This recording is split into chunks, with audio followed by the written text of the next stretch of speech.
A ver, mi nombre es Alejandro Criado, yo soy el presidente de la Asociación Cisneros, que hemos creado recientemente, y esta es la primera conferencia que organizamos. Bueno, esta conferencia corre a cargo de Jorge Díaz Montesano. Voy a leer brevemente su currículum y bueno, la materia no puede ser más interesante porque es sobre algo que está entre el mito y la historia, pero que realmente forma parte de la historia gracias a conferenciantes como el que hoy nos acompaña. Jorge Díaz Montesano es asesor de la antología histórico-científica para la National Geographic Channel y para los productores James Francis Cameron y Simca Jakovic y Vitalius. Deciros también que Georgios pues, es de origen de padres, abuelos y bisabuelos cubanos, tatarabuelos cubanos, españoles por ambos lados, y un tatarabuelo griego por vía materna y nació en Cuba. Él estudió arqueología y antropología entre finales del 80 y principios de los 90 a través de cursos de formación especializada de la SEC, Sociedad Científica de Estudios de Espeleología, Arqueología y Antropología, adscrita a la Academia de Ciencias de Cuba. En 1992 tuvo la impresión honorífica vitalicia de Epigraphic Society por sus descubrimientos e investigaciones epigráficas de antiguas inscripciones precolombinas en Cuba y otros lugares de las Antillas y el Caribe. Desde 1994 reside en España y en el año 95 fundó la revista Arqueología y Enigmas de la Historia. Poco después fundó otras como Arqueología sin Fronteras, Arquehistoria, Carán, revista de Arqueología Bíblica, así como la primera revista de egiptología en castellano de distribución en kioscos y librerías de toda España y América. Se llama La Esfinge, revista de egiptología. En 1999 fundó otra revista de egiptología, Osiris, revista de egiptología. Ha sido autor del primer curso y método sencillo para aprender a leer jeroglíficos en español, que se vendió por fascículos desde 1995 al año 98. Desde hace más de 20 años investiga, bueno, desde hace más de 30 años investiga la Atlántida, pero a través de fuentes históricas, especialmente del análisis de antiguos códices, papiros y manuscritos escritos en griego, latín y árabe, sobre la traducción manuscrita del Timeo y del Critias de Platón, y todos los antiguos textos que hicieron alguna referencia a la Atlántida, a los atlantes o a pueblos de una cultura o civilización atlántica importante. Su gran pasión es, pues, el estudio del origen de las antiguas civilizaciones, así como el origen de la evolución del lenguaje, los mitos y la filosofía. Y, finalmente, desde el año 2009, es asesor, como ya he dicho, de atlantología del National Geographic. Bien, deciros también la importancia también de esta conferencia, que va a durar más o menos una hora. Él va a hablar de las fuentes de la Atlántida, de la posible localización y de las evidencias de su localización, y va a hablar también un poco de lo que es la Jaén Atlante, es decir, la Atlántida, digamos, en tierra firme, y que podía ser la mayor metrópolis antigua de Occidente, del mundo antiguo, ¿no? Como él nos va a comentar. Bien, poco más. Yo le voy a ceder la palabra a Giorgio agradeciéndole su presencia aquí, esta gran conferencia que nos va a dar. Es muy difícil encontrar un experto de su naturaleza para hablarnos de la Atlántida y de las muchísimas pruebas de su existencia. Y bueno, ya estamos preparando otras conferencias de otras materias. Bueno, ya tenemos fijada una para dentro de 2 semanas, sobre bueno, materias de la historia medieval que ya comentaremos, ¿vale? Así que, bueno, pues yo le cedo la palabra a Georgios y le agradezco mucho estar aquí con nosotros. Bueno, muchísimas gracias, Alejandro, por esa presentación. Al final cogiste la versión larga, no la corta, pero bueno, está bien, así hicimos tiempo y no se ha apuntado nadie más, pero bueno. Primero que nada, os voy a pedir disculpas si de vez en cuando me escucháis raspear, pero es que llevo un invierno fatal, muy, muy mal, con alergias y todavía no estoy muy bien del todo, entonces sí, de vez en cuando me escucháis toser, por favor. Como esto es en directo, no puedo editarlo, así que, pues eso, es lo primero. Voy ahora a utilizar, un momentito, voy a hacer una pequeña introducción antes de pasar a la presentación de fotos y así, de paso, damos tiempo a ver si alguien más se apunta. Bueno, lo primero que me gustaría dejar claro, porque veo que todavía sigue existiendo como mucha confusión, bueno, más que confusión, yo creo que es por lo que se lee en los libros y en las enciclopedias, la cuestión de que la historia que nos cuenta Platón, o sea, en el Critias del Timeo, es un mito. O sea, siempre se dice por ahí, es un mito, que es un mito, que es un cuento que se inventó Platón. Bien, lo primero que tenemos que dejar claro es que eso no es correcto, o sea, no es un mito. Primero porque el propio Platón lo deja claro. Él cuando utiliza, a través de Sócrates y de todos los personajes con los que él hace sus diálogos, él cada vez que utiliza, ahora se están añadiendo todo el mundo ahora, bueno, disculpa. Él utiliza siempre el concepto de mito. Cuando está hablando de un mito lo dice claramente, incluso cuando habla de una alegoría, como la alegoría de la caverna, que erróneamente se le sigue llamando mito de la caverna, cuando él deja bien claro que es una alegoría y un mito son cosas diferentes. Yo a veces me sorprendo ver hasta profesores de universidad que siguen diciendo mito y no saben distinguir entre mito y alegoría, pero bueno. Y cuando llega a la historia de Atlantis, y digo historia porque la presenta como una historia y además matiza una historia verdadera basada en antiguas tradiciones. O sea, en griego dice aleginon logón y el palayas akoe, significa desde antiguas tradiciones, o sea, basada en antiguas tradiciones.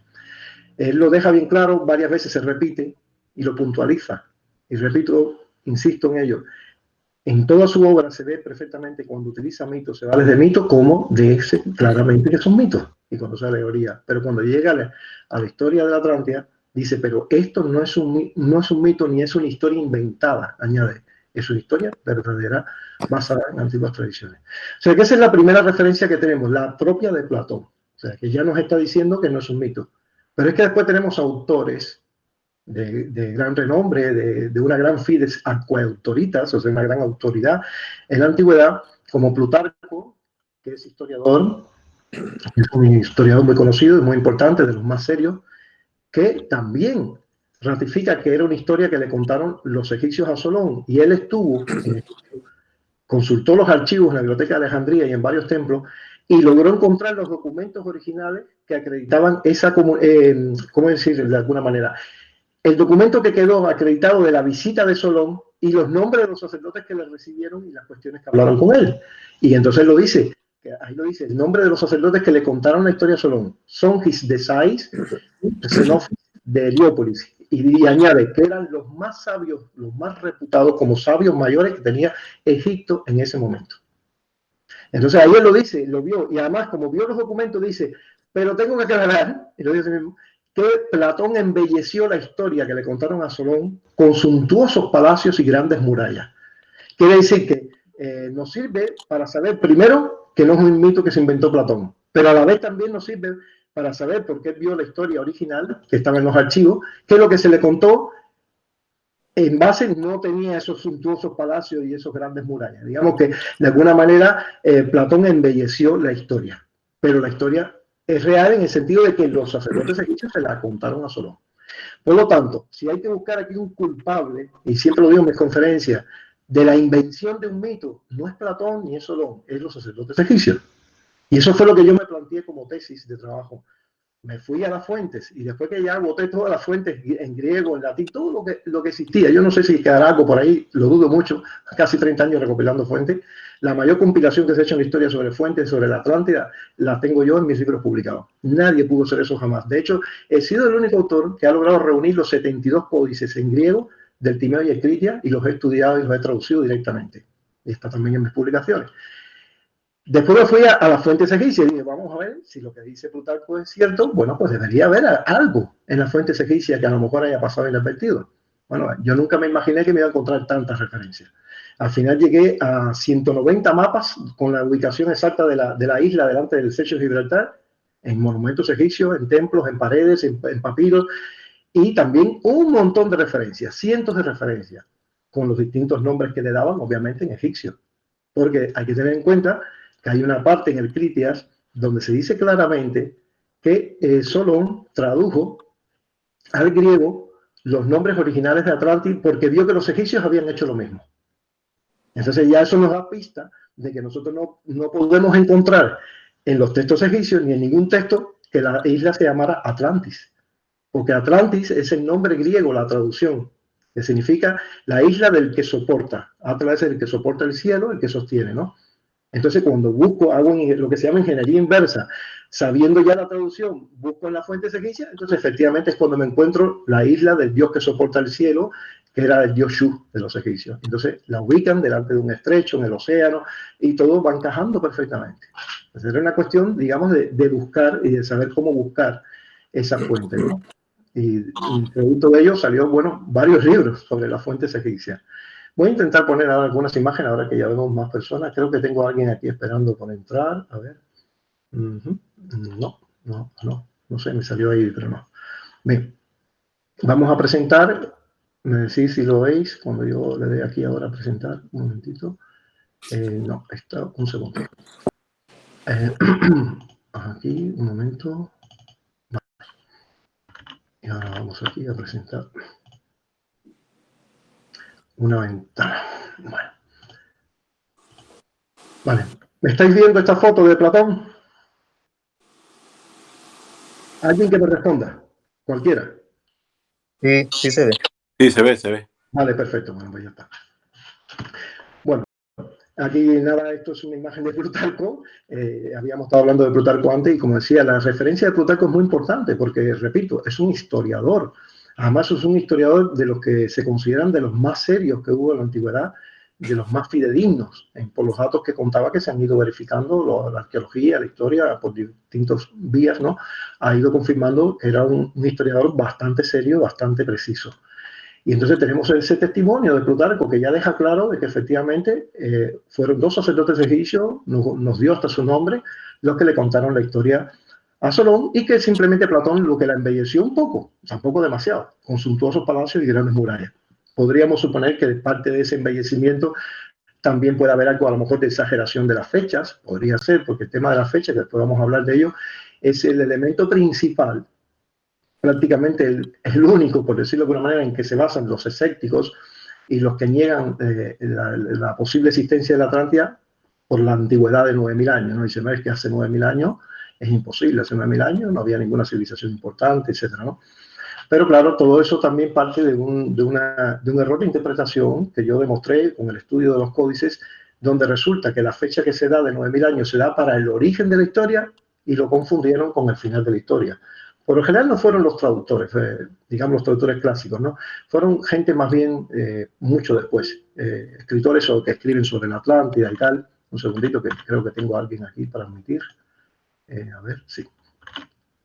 Los que cometieron ese error y con el tiempo eso se fue divulgando. Uno detrás de otro fueron copiándose unos a otros y al final quedó pues eso, que la Atlántida se hundió hace 9.000 años, ¿no? En ningún momento se dice eso. Yo invito a vosotros que vayáis al Timeo 23 AB, que es donde primero se menciona la fecha, y veréis que la fecha de 9.000 años se da para el origen, cuando los dioses se reparten el mundo, y entonces a los hermanos de Atenea y Hefesto le toca el Ática, y deciden fundar la primigenia Atena, esa primigenia Atena que es legendaria, y es cuando se dice 9.000 años. Y dice, y Sais la fundan 1.000 años después, o sea, 8.000 años antes de la conversación.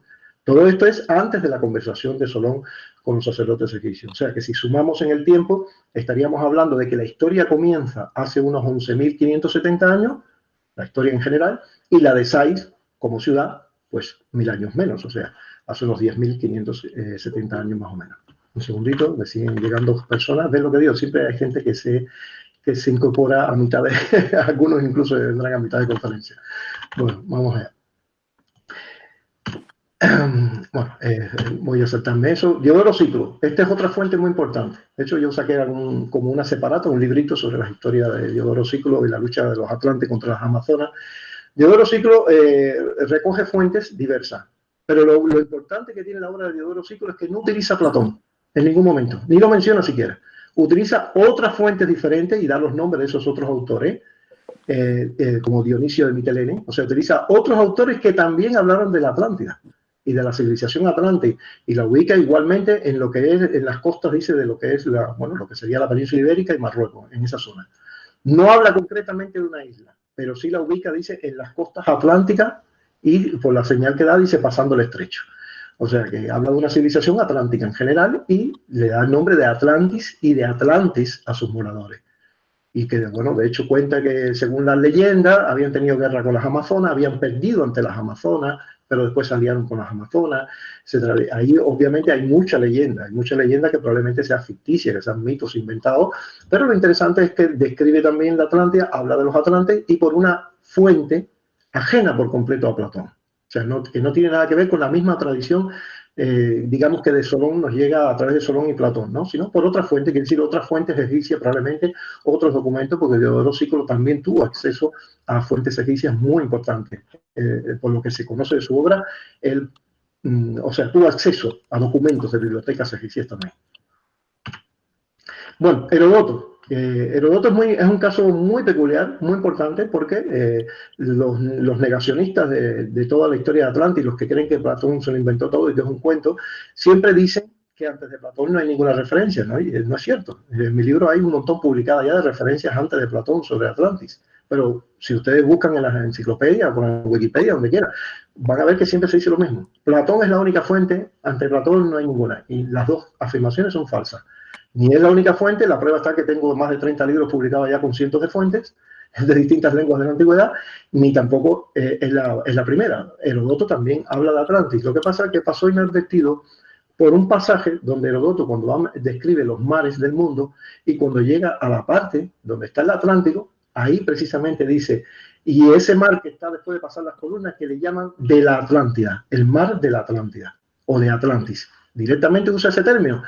Pero curiosamente, desde la primera traducción que se hizo de Heródoto en inglés, de la cual salieron todas las demás, casi todas las demás, francés, incluido el español, que fueron copiándose de las traducciones en inglés, se tradujo mal y se puso mar Atlántico. Entonces no es lo mismo mar Atlántico que mar de la Atlántida.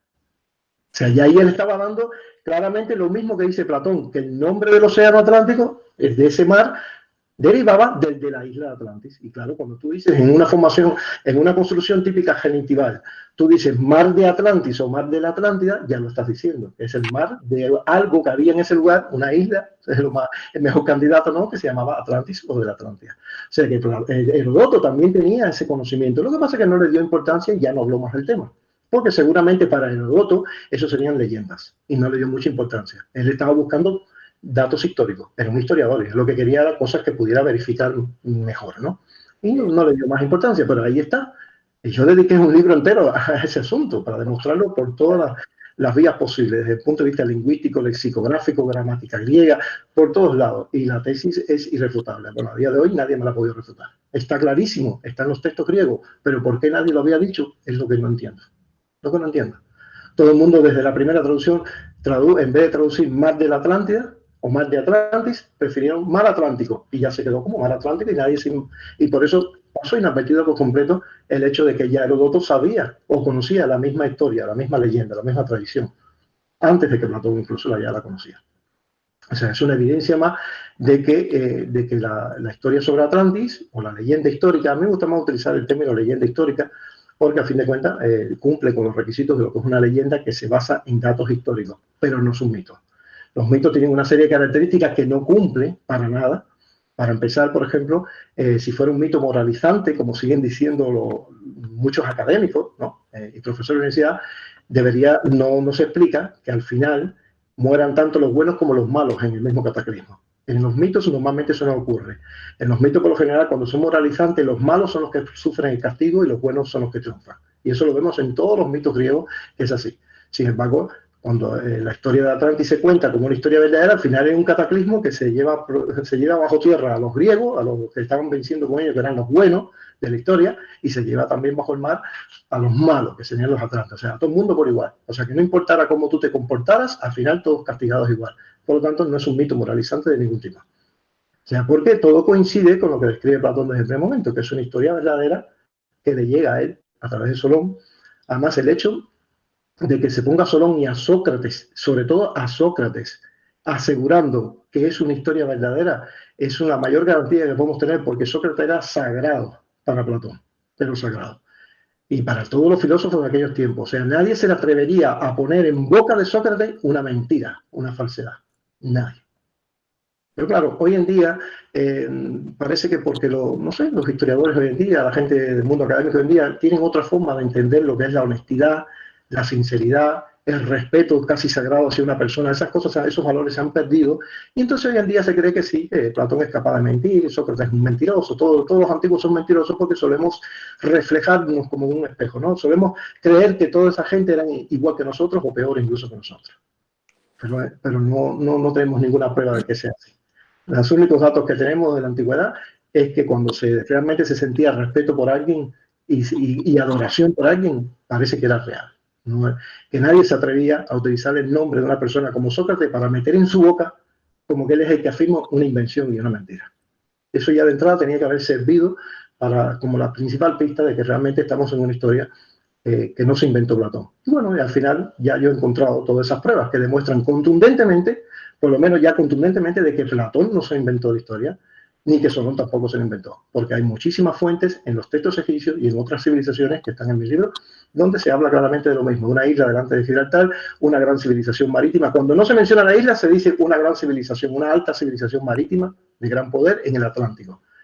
Y eso hoy en día se traduce arqueológicamente a la gran civilización cubo-megalítica en todo lo que es el suroeste de la península ibérica, que llegó hasta Inglaterra.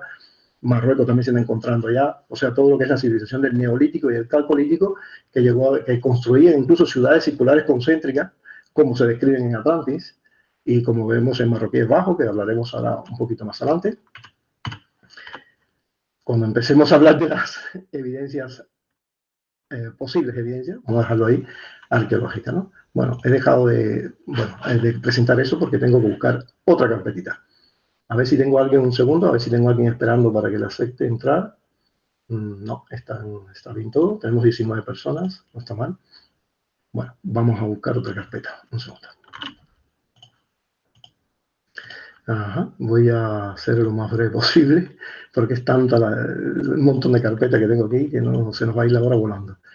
Bueno, vamos a ir directamente a los mapas, el tema de la ubicación, que siempre sigue siendo un problema que no queda claro. Vamos ahí, un segundo. Vale, ya está. Compartir ventana. Muy bien. Vale. ¿Veis este mapa? Sí, ya sé. Vale, Sí. perfecto. Es que hasta que no me confirma alguien, no estoy seguro y capaz que me pongo a hablar y... Bien, esto es un dibujito muy aproximado, obviamente, después vamos a ver otros mapas mejores, de dónde estaría ubicada o cómo sería más o menos la forma de la Atlántida según lo que se deduce no solo de lo que dice Platón en el Timeo y el Critias, sino también de los mapas egipcios, que después lo veremos algunos de ellos, de todos los mapas egipcios y mapas que se hicieron en Cartago, probablemente por tradición fenicia o púnica, donde representan la isla también. Siempre la ubican empezando en el Golfo de Cádiz y como mucho llegando hasta lo que sería pues Madeira o algo así, o quizás tocando la parte de abajo de las Canarias o incluyendo las Canarias, como en este mapa en teoría estarían incluidas, esto serían las montañas altas, estas de aquí serían pues las Islas Canarias, ¿no? O incluyendo las Canarias dentro de la propia gran isla esa, Atlantis. Vamos a ver otra imagen. Bueno, esto es una cuestión de el área donde más o menos Platón localiza que se veía la Atlántida nada más pasar el estrecho. Pero lo interesante es lo que viene después. Bueno, aquí hay una reconstrucción, es la que tengo de fondo. Vamos a ver si la puedo ampliar un poco. Efectivamente, aquí. Esto sería más o menos lo más aproximado posible si realmente existió. Ojo, y quiero que quede bien claro que yo no estoy afirmando en ningún momento que esto es así. Quiere decir, yo no estoy poniendo este mapa para decir esto es así. Esta isla existió ahí. No, esto es una reconstrucción de cómo debió haber sido la isla y más o menos la forma que debió haber tenido si realmente hubiera existido. Todo esto sería Madeira, las montañas que son hoy montes submarinos que están al norte y las Canarias, las montañas que serían hoy las Islas Canarias, ¿no? Esa sería la isla si realmente existió. No tenemos todavía una prueba científica inapelable, solo tenemos indicios, pruebas indiciarias, pero una prueba científica irrefutable de que haya existido una isla con este tamaño y de esa forma, todavía oficialmente no la tenemos. O si existe, no está publicada. Porque claro, no podemos saber todo lo que tienen los geólogos marinos y todo lo que han encontrado en esa zona. Hay muy pocas cosas publicadas. Vale. Vamos a ver otra, un momentito. Bueno, esto lo podemos saltar, ese es simplemente el sentido en que se describe la expansión de los Atlantes, por la parte de Europa hasta llegar al Asia, que sería la Anatolia y toda esta parte de aquí de la antigua Fenicia, y por la parte de África hasta llegar a Egipto. Es lo que se describe en el Criti y en el Timeo de la expansión que ellos hacen. La expansión coincide bastante bien con la expansión megalítica, la expansión del calcolítico que llega hasta aquí, y también por aquí, por lo menos hasta aquí, llega la expansión del calcolítico y del megalítico. O sea, que coincide bastante con la expansión de esas dos civilizaciones. Estos son nombres claves en la historia. Atlantis Neso, el Asipo, Gadeira. Bueno, Gadeira se describe como uno de los reinos de Atlantis. El Asipos es el nombre también de uno de los reyes de Atlantis, y Lisboa se conocía como Olisipos, ¿no? O sea que ahí hay pistas interesantes. Heracleus Estela, bueno, las columnas de Hércules. Vamos a seguir. Esto no hace falta comentarlo ahora. Bueno, aquí, por ejemplo, Plinio. Esta sería la localización aproximada que podría tener la isla Atlantis que menciona Plinio. Plinio habla de una isla Atlantis que menciona, ubica Contramonte Atlantis, en latín Contramonte Atlantis, es decir, enfrente del monte Atlas. Este era el monte Atlas, todo esto. Por lo tanto, podría estar en cualquiera de estos rangos, desde las Islas Canarias hasta aquí, por ahí estaría esa isla que según Plinio todavía existía, la da como algo existente. O sea, o por lo menos parte de esa isla existía todavía. Plinio es uno de los autores más fidedignos también que tenemos, más serios. O sea, prácticamente nadie duda de las cosas que comentaba Plinio. Sin embargo, cuando se llega al tema de la Atlántida, se lo saltan. No lo utilizan como evidencia, ¿no? No, ahí no. Ahí Plinio ese día estaba fumado, estaba borracho o algo así. Ya está. Pero Plinio habla de la isla Atlantis y la menciona y dice Contramonte Atlantis, enfrente de Atlantis. Hay otro autor muy importante. Artemidoro de Éfeso también escribió sobre Atlantis y describe, después de hablar de Lixus, habla de Gadeira y de Lixus. Lixus viene quedando por aquí más o menos, y dice que la isla Atlantis había estado, o sea, ahí ya sí hablan en pasado, había estado, dice, entre Gadeira y Lixus, pero en el Atlántico, o sea, la pone casi por aquí, digamos, por el medio del Golfo de Cádiz.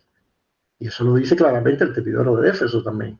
O sea, hay autores antiguos que además lo curioso es que dan fuentes o dan descripciones sobre la isla Atlantis sin mencionar a Platón, pero ni en lo más mínimo. O sea, que parece que porque tenían otras informaciones diferentes, que le llegaban por otras vías, lo que se llama extraplatonis, o sea, fuera de Platón, por otras vías diferentes a la de Platón.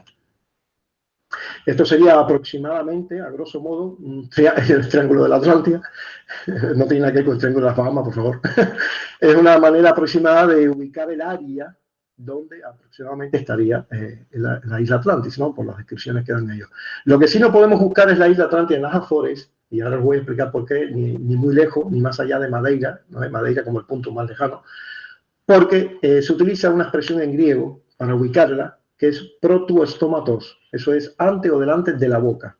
Bien, la preposición pro, combinada con el artículo tu, o sea, pro tu, en griego, siempre se utiliza, además fue muy fácil demostrarlo, hice un estudio lexicográfico, encontré todas las veces que se conoce en el corpus epigráfico y filológico griego el uso de pro tu, en todos los textos griegos conocidos hasta la fecha, de todo tipo, de cualquier tipo de literatura, y siempre se utilizaba para algo que está muy cerca al alcance de la vista. O sea, algo que está desde pocos centímetros, encontré ejemplos para referirse a algo que está a pocos centímetros de uno, hasta algo que está como mucho a unos 20 kilómetros. Quiere decir que si un barco va atravesando el estrecho, por ejemplo, de Gibraltar, las columnas de Hércules, algo que esté a 20 kilómetros lo ve perfectamente. Desde el barco se ve perfectamente. Incluso si estuviera un poco más lejos, también se ve perfectamente si se encarama a la persona, por ejemplo, en el mástil como vigía, ¿no? Pero lo curioso es que siempre es para algo que está muy cerca y al alcance de la vista. Cuando algo estaba fuera del alcance de la vista, entonces los griegos utilizaban otras preposiciones como porrón, que significa más allá, lejos. Sin embargo, en las traducciones cometieron el error desde el primer momento de traducirlo como más allá de las columnas de Hércules. Y entonces eso le sirvió a mucha gente para decir, bueno, entonces seguro que las Azores son los restos de la Atlántida. Después eso no bastó y hubo gente que puso la Atlántida en América, en los Andes. Y ya hasta los que lo han puesto en la India, porque dice que como es más allá, podría ser pasando incluso de América y del otro lado. Porque más allá significa muy lejos. Y el problema es que realmente en ningún momento se dice en griego más allá. Lo que dice es ante o delante de las columnas de Hércules, a la misma boca. Por eso vemos que las primeras traducciones que se hicieron en latín utilizan en latín las expresiones que indican in orec, o sea, en la boca, dice, en la boca del Golfo Tartésico o Atlántico, que era el Golfo de Cádiz. O sea, en la misma boca, ahí ya está. O sea, está clarísimo. Entonces no se puede buscar la isla Atlantis fuera de este triángulo, de esta área, como mucho la podríamos llevar hasta aquí abajo. No se puede buscar de ninguna manera la isla Atlantis si realmente existió, insisto, porque yo no tengo pruebas suficientes todavía para asegurar que haya existido. Mi estudio simplemente ha sido las fuentes, buscar en las fuentes qué es lo que dicen todas las fuentes antiguas, desde antes de Platón y después de Platón, qué es lo que dicen sobre la Atlántida. Ese ha sido mi estudio, recopilar todas las fuentes, tanto griegas, en cualquier idioma que lo encontrara, en cualquier idioma, hasta en asirio y babilónico encontré unas evidencias muy interesantes. O sea, donde quiera que yo encontrara encontré una referencia a una isla delante del estrecho de Gibraltar o a una alta civilización antigua que había desaparecido por un cataclismo y que se ubicaba en este entorno entre Iberia y Marruecos, pues yo lo he añadido en mis libros como fuente. Y eso es lo que yo he hecho. No, en ningún momento, porque hay gente que se cree que para tratar de ridiculizarme de alguna manera, se cree que la Atlántida existió. Yo no he dicho en ningún momento que la Atlántida haya existido. O sea, yo lo que encuentro son referencias que apuntan a la posibilidad de que realmente haya existido una isla con una civilización importante, o por lo menos una civilización importante que se expandió en toda esta zona, y lo de la isla puede ser incluso una mala interpretación, a lo mejor por la península, porque da la casualidad que en el griego antiguo, la misma palabra que se usaba para isla, el nisos, o nesos, en el griego antiguo, nesos, también significa península. Entonces puede haber habido incluso hasta un error, ¿no? Un error de interpretación de conceptos, ¿no? Eso ya es muy difícil determinarlo. Ahora, lo curioso es que los mapas egipcios, que los vamos a ver, sí representan una isla aquí, en toda esta zona, y dos mapas que han aparecido en la península ibérica rupestres, por decirlo de alguna manera, uno grabado en roca en Campanario, que sale en el documental de Atlantic Rising, que me imagino que muchos de vosotros lo habéis visto, y otro que no salió en este documental, pero esperamos que salga en el próximo que se haga, que apareció en la cueva del Castillo, aquí arriba, en Cantabria, donde se ve pintado perfectamente lo que sería la península ibérica, Marruecos, el estrecho, y delante también una gran isla, y al lado de ella, donde debería estar las Azores, 7 islas pequeñitas, y 7 son las islas de las Azores. Entonces, esas pinturas fueron datadas en aproximadamente unos 13.000 años de antigüedad. Entonces, claro, cuando va juntando todo, y va sumando, parece que realmente hubo alguna isla. Algunos geólogos me han dicho que los restos de los montes submarinos y todo esto que hay aquí, que hay teorías de geólogos rusos que aquí no se leen, por supuesto, ni se toman en cuenta, que han hecho estudios aquí durante muchos años y ellos han llegado a la conclusión de que todo esto formó parte de una gran isla que en un momento determinado se hundió y quedaron así como montes submarinos y quedó Madeira y quedó las Azores expuestas, digamos, emergidas. Pero que todo esto formaba parte de una gran isla. Entonces, hasta cierto punto coincide bastante con los mapas estos rupestres, con los mapas egipcios y con las tradiciones. Bueno, vamos a seguir. Ya esto lo vimos, la reconstrucción. Esto es otra reconstrucción basada en el mapa de Cateo, donde esto sería el Atlantis, y después las otras islas, como se dice en la descripción, que después de Atlantis habían otras islas, y después de esas otras islas, todo el continente que hay enfrente, que rodea el mismo océano. Bueno, según Aristóteles, de ese continente que hay del otro lado es Asia por la otra parte, porque Aristóteles y Platón, seguramente Aristóteles hereda la concepción que tenía Platón y los egipcios, no tenían conciencia de la existencia de América. O sea, creían que, lo dice así mismo Aristóteles, que atravesando el océano y pasando por esas islas se llegaba a Asia. Se llegaba a Asia, o sea, no había conciencia de que realmente estuviera América por medio. Y por eso Platón Solón, ay, Dios mío, qué lío. Colón, no me salía, me he liado con Solón. Colón creyó que había encontrado Asia. De hecho, murió creyendo que había encontrado las Indias. Las Indias se llamaba a lo que era Asia. No tuvo conciencia antes de morir en ningún momento de que había encontrado América. De hecho, América se le puso a América, yo todos lo sabéis, por Américo Vespucio, porque realmente fue el primero que acuñó ese nombre como un continente nuevo, porque Colón creía que era Asia. Y por eso toda América hoy en día no se llama Colombia, toda América, sino solamente Colombia, el país de Colombia. Bueno, estos son mapas antiguos de Ptolomeo donde se demuestra como el Atlántico Pélagos, que es el término que se utiliza en griego para ubicar la Atlántida, es el mar que siempre está frente a las costas de Marruecos y también de la península ibérica. A ver si tengo aquí alguno donde llegue hasta ahí. Bueno, este no llega, pero es Atlántico Pélagos. El Atlántico Pélagos era todo esto. Todo esto. El mar que estaba frente a la península ibérica y a todo Marruecos y casi llegando hasta las Islas Canarias, ¿no veis? Ese era el Atlántico Pélagos. No existía más ningún Atlántico Pélagos, que es el mar o piélago del Atlántico. No existía más ninguno del mundo. Por lo tanto, si le ubican la isla en el Atlántico Pélagos y encima nos dicen además en el Critia 113-14a de que estaba cerca, enfrente de Cádiz y que Cádiz tomó su nombre por el reino Atlante de Gadeira, del segundo hermano de Atlas que se llamaba Gadeiro, entonces ya no hay ni la más mínima duda. O sea, está a la vista saliendo del estrecho de Gibraltar. Queda en una parte, una sección de la isla, digamos la sección nordeste, por decirlo de alguna manera, del reino de Gadeiro, queda enfrente del actual Gadira, o sea, de Cádiz.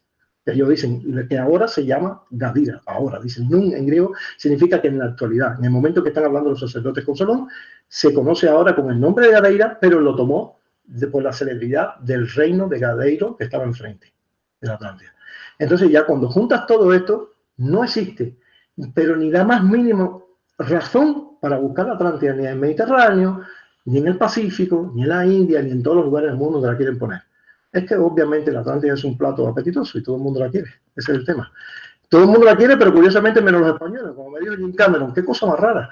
Dice, cualquier país del mundo se mataría por tener nada más que la 10ª parte de las evidencias que tuvo reunido a favor de la Atlántida. Y sin embargo los españoles la desprecian por completo. O sea, se burlan de ella, no creen en ella.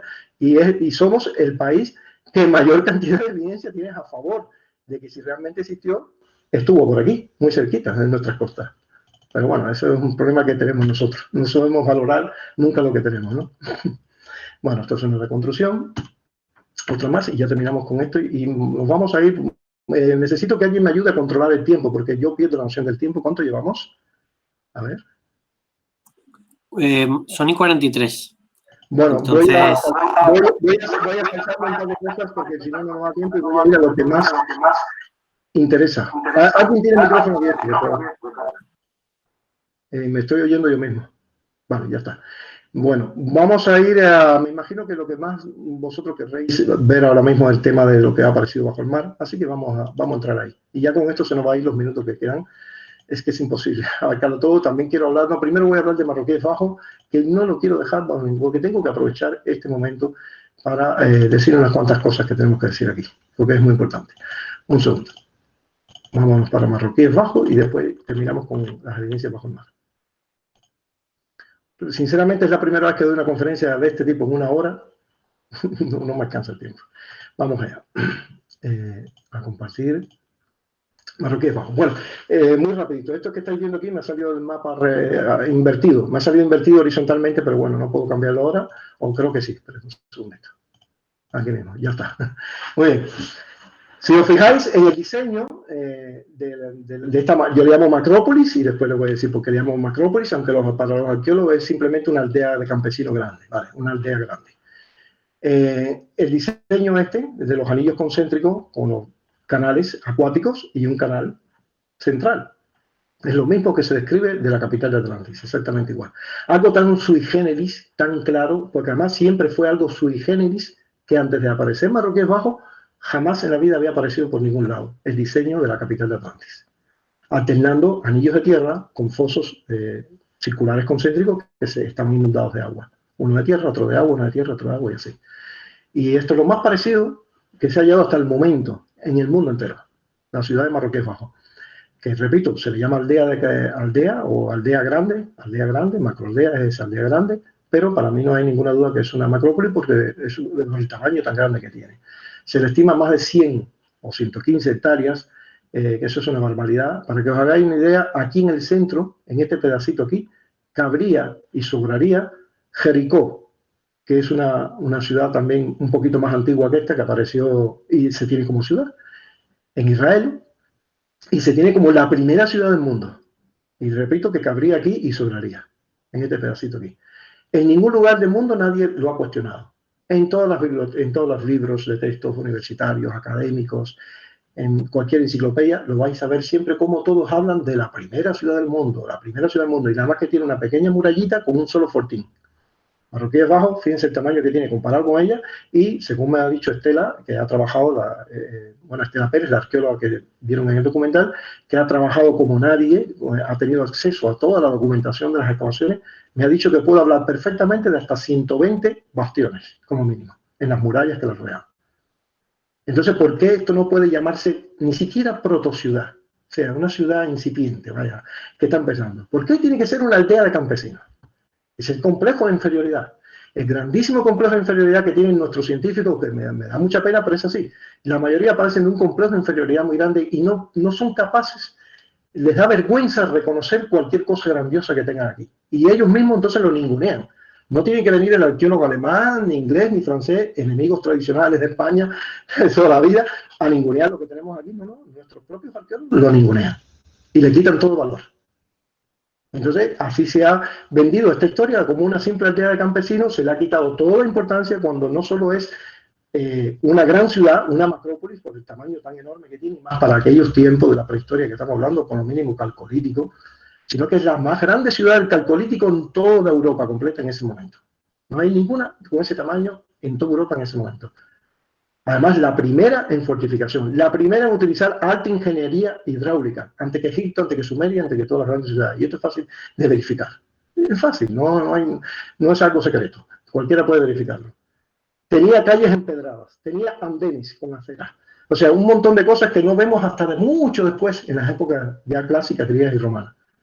Y sin embargo, se permitió por completo que se destruyera prácticamente todo, casi un 80%, quedara todo sepultado con edificios modernos, y lo permitieron todo el mundo. Aquí no es una cuestión de que fue solo político, no. Lo permitieron los políticos y lo permitieron los arqueólogos, porque los arqueólogos bien que se podrían haber revelado. Y haber dicho, no, aquí no vais a pasar un bulldozer, me tienes que pasar por encima, pero ninguno lo hizo. Todos se quedaron calladitos, todos cobraron lo que tenían que cobrar por hacer las excavaciones rápidas ahí, de salvamento, estas que llaman que son rápidas, para dar una valoración, para que aquí no hay nada, puedes construir, ya está, para hacer ese tipo de informes. No te preocupes, no hay nada importante, construir. Entonces, por eso digo que aquí están implicados todos, tanto arqueólogos como políticos. No es una cuestión solo de políticos. Han permitido lo que yo, para mí, siempre he utilizado el término, una masacre, una auténtica masacre arqueológica y cultural. Y es la ciudad más importante que ha aparecido de la prehistoria en todo el occidente, la ciudad más importante, la más antigua, la más grande, la primera en fortificación, la primera en alta ingeniería hidráulica, la primera con calles empedradas, la primera con puentes construidos para pasar, pues, obviamente, por encima de los propios canales.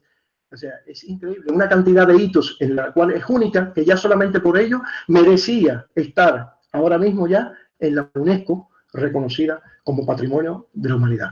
Pero se la cargaron. Y todo el mundo lo permitió. Todo el mundo miró para un lado, nadie hizo nada y se la cargaron. Y ahora queda muy poquito. Y lo poquito que queda, en principio, ya está planificado seguirle construyendo edificios encima, a lo poquito que queda. Entonces yo esto sí lo quería comentar muy por arribita. Bueno, diseño de Marroquíes Bajos comparado, aquí el dibujo, la interpretación, lo que ya habíamos visto comparado con Atlántida, vasijas que aparecen en Jaén, única en el mundo con el mismo diseño de Atlantis igual.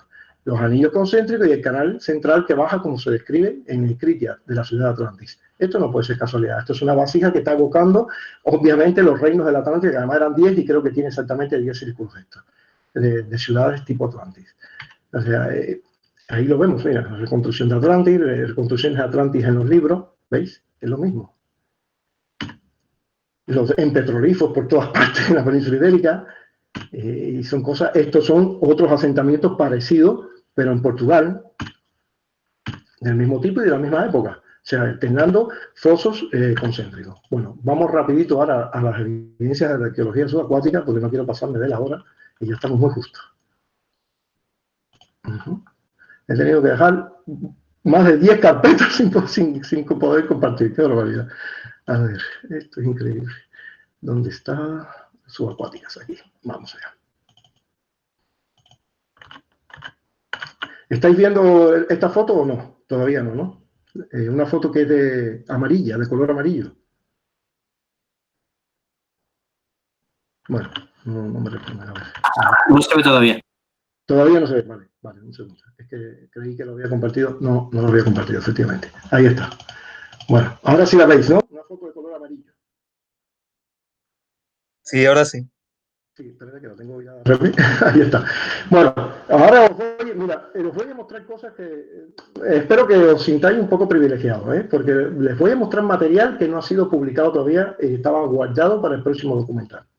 Pero bueno, he querido tener un pequeño detalle con vosotros de agradecimiento y os voy a mostrar algunas imágenes de estructuras que hemos encontrado bajo el mar que están, obviamente, reservadas para el próximo documental. La idea es hacer 2 documentales más. O sea, desde el primer momento se hizo un contrato por una saga de 3 partes.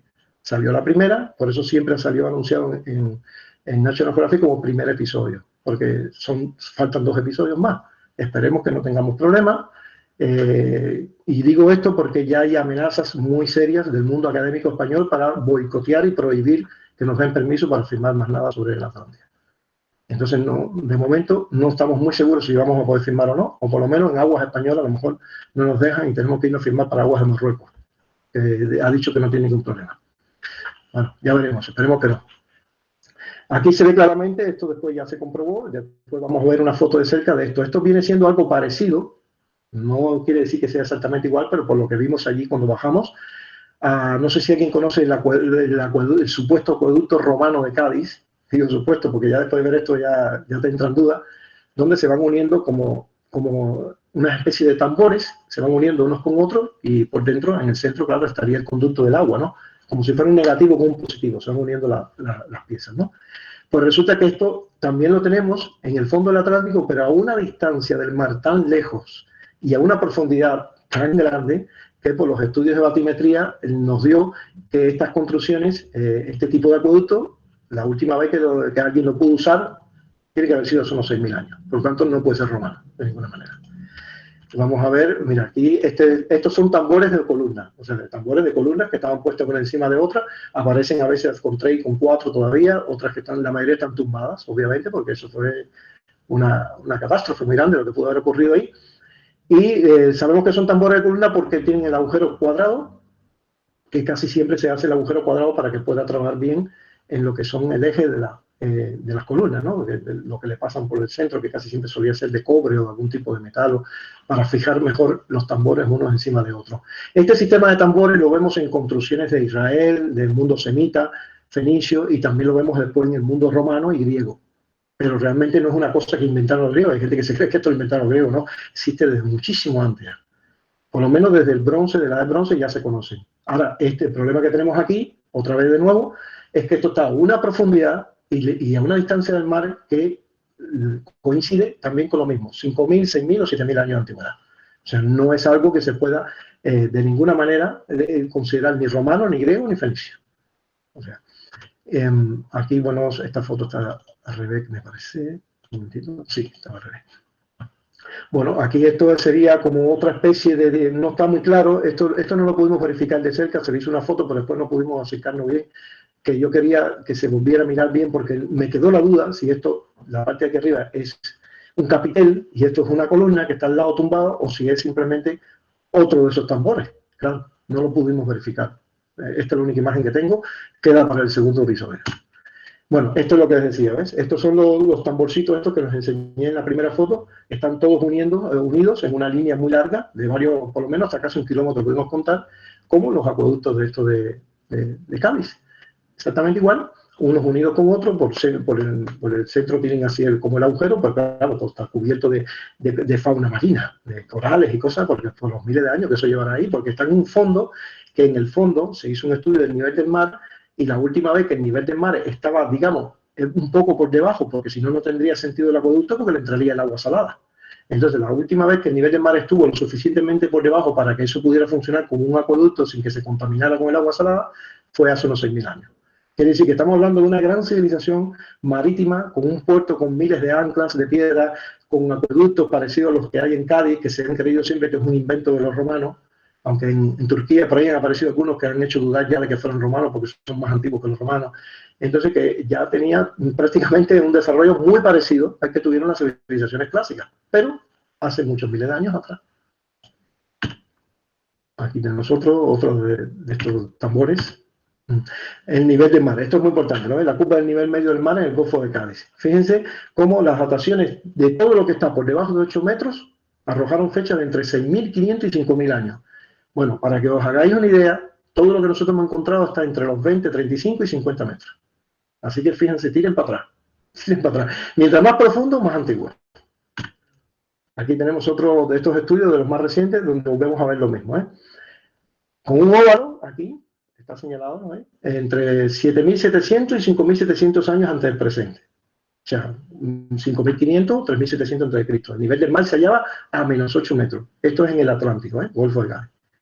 Bueno, la mayoría de las cosas que nosotros hemos encontrado están en esta franja, desde aquí hasta aquí.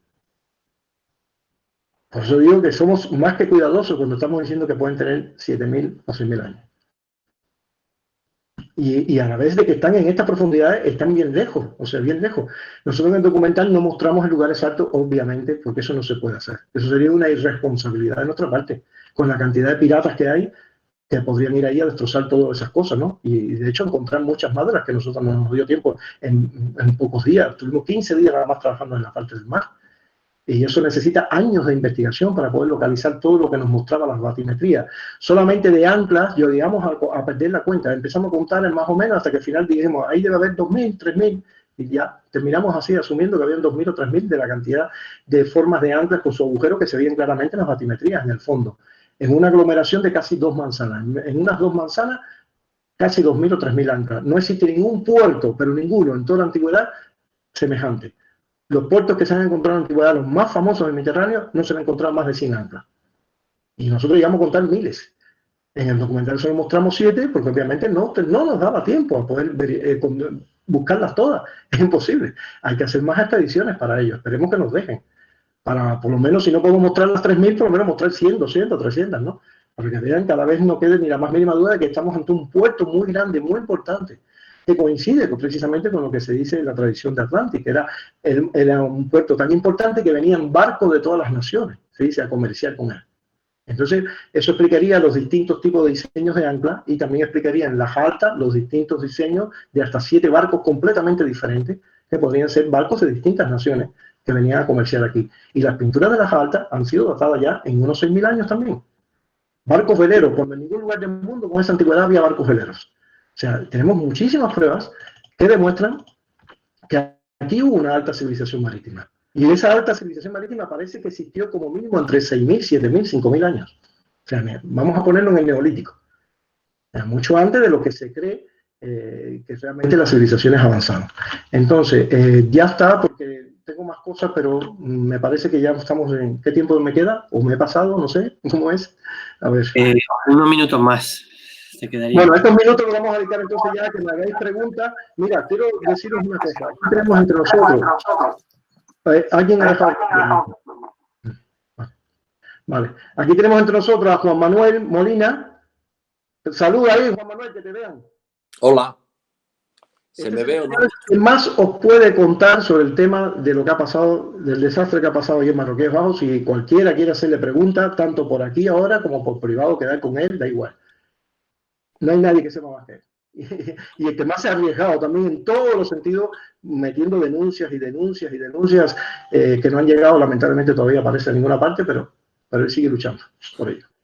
Bueno, cualquier pregunta sobre lo que he hablado ha sido todo muy, muy resumido, lo siento, de verdad es que me era imposible compartir todo.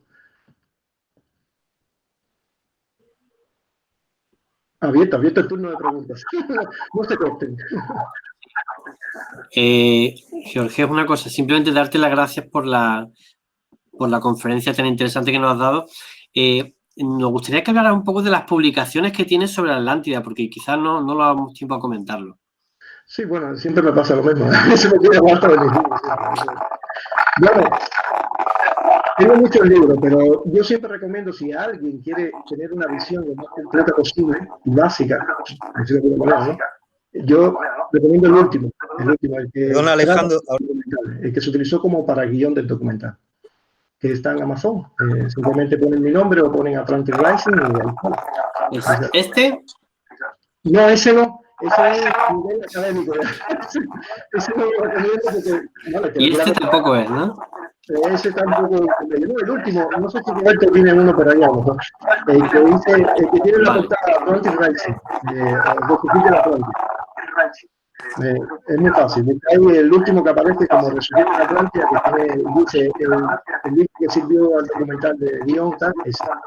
Además, es el más académico también. Los otros son en color y son carísimos, ¿no? Eso no se compra. Ese está en Amazon, ¿verdad? El que estás comentando. Sí. Vale. Sí. Mira, Roberto está enseñando la portada. Acércala a la cámara un poquito más para que lo vean todos. Ese, ¿se ve al revés? Ah, no, sí se ve bien. Ese, Atlantic Rising, el National Geographic, ese, porque ahí he hecho un compendio de todas las evidencias más importantes y está también todo lo que hicimos en el documental y hay imágenes inéditas también que no salen en el documental. Yo lo recomiendo mucho. Es la mejor manera de tener una visión lo más completa posible de todo lo que he estado investigando en los últimos 30 años, digamos. Y además es súper económico, o sea, está 18 euros hoy en día. Y por la cantidad de información que tiene también, creo que merece la pena para el que quiera tener esa información. Disculpadme, a mí siempre se me olvida. Si yo cuando doy conferencias me pasa lo mismo. Al final me dicen, bueno, pero ¿y qué libro? Si no me lo recuerda, lo pido eso. ¿Alguien que quiera preguntar algo más? Señores, no os cortéis. Cualquier duda con el tema de la localización, de la antigüedad de Atlantis. Pues, Sí, dígame. Quisiera preguntaros un par de cosas. Sí. No sé si me escucháis bien. Mira, ¿existe alguna previsión para hacer algún tipo de excavación en Doñana? Eso sería una pregunta. Y luego otra, ¿por qué desde el oficialismo académico hay un rechazo tan grande a todo esto? Porque yo lo he encontrado, estuve en el Museo de Prehistoria de Badajoz, estuve en Canchorroano, estuve en Botilla de Azuer, y en estos 3 sitios de la gente que me atendió, no sé, como echaban balones fuera, ¿no? Esto era como, no sé, no iba con ellos, ¿no? Incluso en el Museo de Prehistoria había hasta un documento, un papelito que repartían a la gente que indicaba, pues, que eso, pues, que nada, que realmente lo que supuestamente creemos que puede ser la imagen de la ciudad de la Atlántida, pues eso no representa eso es un escudo, el espejito, tal, es decir, hay un rechazo muy frontal. Yo iba, una de las carpetas, pero bueno, como has tocado el tema, voy a poner una fotito de eso, porque una de las carpetas era hablar sobre las estelas. El tema de las estelas es que se ha malinterpretado todo lo que yo dije en un principio por culpa de un documental que se hizo antes donde no salí yo. Y Freud me cometió el error de decir que era la ciudad de la Atlántida. Y no, en ningún momento dije eso. Para mí no hay duda ninguna que son escudos, siempre lo he dicho, pero esos escudos están decorados. Son 2 cosas diferentes. Igual que todo, es como una heráldica. Los griegos se ponían sus símbolos de sus dioses, representaban incluso un templo, el templo de Partenón, lo representaban como símbolos de los escudos. Entonces, mi hipótesis es que son escudos que están decorados con el símbolo de la capital de Atlántida, porque era para ellos una ciudad sagrada. Y la prueba no es solo el hecho de que tengan el canal, que va hasta el centro, que se ven todos, incluso con triple abertura, sino que hay una estela, que esa, claro, no les conviene mucho comentarla, donde se ve el escudo bien grande, el más grande de todos, y en lo que es la entrada, un carro que está entrando. Entonces ya ahí te está dejando bien claro que efectivamente es el símbolo de una ciudad concéntrica, pero que está utilizada para adornar el escudo porque es la heráldica, es el símbolo de ellos, ya está. También otra cosa interesante con las estelas de Guerrero es que los personajes que tienen cuernos siempre te dicen en los libros, no, porque tenían casco con cuernos. No. Cuando miras bien todas las estelas, los cuernos les salen siempre de la cabecita. Y cuando tienen casco, se ven los cascos perfectamente dibujados con su forma y ninguno tiene cuernos. O sea que son hombres toros, guerreros toros, se identifican con el toro ellos. Es algo simbólico. ¿Y quiénes son esos guerreros toros? Precisamente es que cuando ya juntas, oye, un símbolo que parece la ciudad de la capital de Atlantis y que ellos se interpretan de a sí mismos como guerreros toros, el toro era el culto principal en Atlantis. Era el animal sagrado en el cual ellos tenían que hacer un ritual incluso para reafirmar que eran reyes todavía con fuerza suficiente. Se tenían que enfrentar a los toros y agarrarlos con cuerdas y palos y no podían usar ni metal ni nada. Y bueno, ya sabemos toda la tauromaquia que tiene la península ibérica y Francia, y lo tuvo también la cultura minoica. De hecho, los únicos lugares en el mundo donde se ve lo del salto al toro es en la cultura minoica y en Francia y en algunos puntos de España. No hay, eso no existe en ningún otro lugar del mundo. O sea, esa tradición de esa tauromaquia, ¿no? Y probablemente sea una herencia de estos ritos atlantes. Entonces, otra cosa, hay unas estelas también de estas de Badajoz, donde se ve cargando así el carro o el dios Atlas. Es la misma representación típica que representa el dios Atlas, que carga al cielo, pero cargando los carros. Es que, y ahí tienes otro simbolismo más dentro de las estelas que te permite vincular con esa tradición de Atlas. Hombres con cuernos y ciudad concéntrica. O sea, ¿puede ser toda una coincidencia? Hombre, claro, yo nunca lo he negado. Yo siempre he dicho, cada vez que yo publico este tipo de cosas y estos descubrimientos y estas cosas que encajan tanto, siempre lo digo, hay solo 2 opciones, casualidad o causalidad, que cada cual escoja. Yo más no puedo hacer ya. Porque, por ejemplo, si yo me encuentro inscripciones donde se lee la palabra Atlantis, incluso ya, Atlas, y eso no te vale, pues imagínate tú. Porque en una conferencia que di en Jaén lo mostré, hubo gente que se quedaron de piedra, como en Córdoba aparecieron una serie de inscripciones era una especie de mina y había un montón de nombres de personas. Y de pronto en una de las estelas, son unas pizarras pequeñas, no son muy grandes, aparecen los nombres de los que estaban trabajando y aparecen 2 individuos clasificados como por Origon del linaje de los atlantes. Univel, que es un nombre ibérico, dice Atlanteus, también significa del linaje de los atlantes. Y otro más, que ahora no recuerdo el nombre, también pone Atlanteus también, o sea, del linaje de los atlantes. Entonces quiere decir que si en época romana, ibero-romana, que todavía había iberos, en principio hispano-romanos, había gente en Andalucía, esto apareció en Córdoba, entre Córdoba y Jaén, casi en el medio. Había gente que ahí en Andalucía se identificaba como descendiente de los atlantes. Eso es una prueba, señores, de que aquí había esa tradición. De que aquí ya existía esa tradición. Había gente que se creía descendiente de los atlantes. Y esto lo encontraron los arqueólogos. Si lo hubiera encontrado yo, hubieran dicho que lo fabriqué yo. Claro. La suerte es que todas las evidencias que yo pongo en mis libros han sido descubiertas por arqueólogos o por otros investigadores. Y algunas incluso han sido descubiertas antes de nacer yo, o antes de llegar yo aquí a España, que llegué en el 94. Porque si no, seguro dirían que las falsifiqué yo. Porque apoyan casi todo lo que vengo durante años intentando plantear. Yo creo que todo este odio porque bueno, en Estados Unidos esto tiene un nombre, le llaman atlantofobia. Atlantofobia. O sea, ya crearon un término para esto, para la gente que tiene odio hacia la Atlántida. Casi siempre son del mundo académico. Es una cuestión que hay que entenderla histórica. Yo he estado siguiendo la pista, cuándo empezó, cómo empezó. No en todos los países empezó de la misma vez ni de la misma manera. Aquí en España están más asociados con unos cambios ideológicos, que no quiero hablar porque como no conozco las ideologías aquí de todo lo que está aquí, no quiero que nadie se me vaya a molestar, pero hubo un periodo en donde no había problema ninguno, el otro día publiqué, y hasta en los libros de texto estaba el periodo iberoatlante. En los años 20 o 30 se daban los libros de escuela, por lo menos en las universidades de Zaragoza, en unos lugares, estaba el periodo iberoatlante y se hablaba de cómo los atlantes lo vinculaban con la península ibérica. O sea, muchas de las cosas que estoy descubriendo yo ya casi las conocía en aquel momento. Y eran catedráticos de historia de prestigio lo que lo decían. Pero después hubo un cambio muy grande. Llegaron unas ciertas corrientes ideológicas diferentes, digamos más ultrarracionalistas, también de escuela marxista, casi todo. Y ya se pasó a lo contrario. No, ya no solo era un cuento y un mito que se inventó Platón, sino que se convirtió en algo como la peste bubónica. O sea, que nadie quiere ningún arqueólogo quiere que lo asocien con la Atlántida. Es lo peor que le puede pasar. Que lo asocien solamente con la palabra Atlántida ya es lo peor que le puede pasar. Es como el desprestigio más grande en el que pueden caer. Es un fenómeno curioso, es una cosa increíble. Sin embargo, en otros lugares del mundo no es así. Están todos tratando de encontrar evidencia. Mira, por ejemplo, en 2005, el Instituto de Paleografía, aquí tiene algo de el Instituto de Paleografía de Oslo, que es uno de los más famosos del mundo de paleografía, es de la Academia de Ciencias de Oslo, no son amateurs, son un instituto de científicos, aceptó una traducción que yo hice de una inscripción que había aparecido en La Coruña a principios del siglo, donde se lee claramente en un hueso que fue datado en 6.000 años, y se lee claramente Atal Tarte, pero leyendo las letras, pues los valores que le dan los arqueólogos a la escritura tartésica, porque son signos de la escritura tartésica, está en la escritura tartésica, pero con 6.000 años de antigüedad. Entonces yo dije, bueno, aquí dice Atal Tarte, qué casualidad, Atal, la raíz de Atal, de Atra, y Tarte de Tarteso, que los lingüistas dicen que sería Tarte precisamente, porque sos es un sufijo egeo que se le añade. La raíz es Tarte. Yo totalmente publiqué eso, pues ellos lo vieron, no solo lo aceptaron, sino que lo pusieron como fijo en la colección que hay en la biblioteca de Oslo. Ahí cualquiera puede entrar, va a ver la colección, está permanente de historia de la escritura, y cuando llegas a esa pieza está mi desciframiento. No les importó si yo no era académico o no lo era, sin ningún tipo de vergüenza ni de complejo. Y lo ponen como posible evidencia de la existencia de la Atlántida en una inscripción documentada hace 1000 años. Entonces, ¿dónde tenemos esos problemas? Parece que los tenemos aquí en España. Es donde más complejo tenemos. Donde la gente no quiere hablar de la Atlántida de ninguna manera. Incluso yo dije, vamos a ver, aunque sea un mito, vamos a suponer que es un mito que se inventaron los egipcios. Ahora está claro que los platónicos son los egipcios.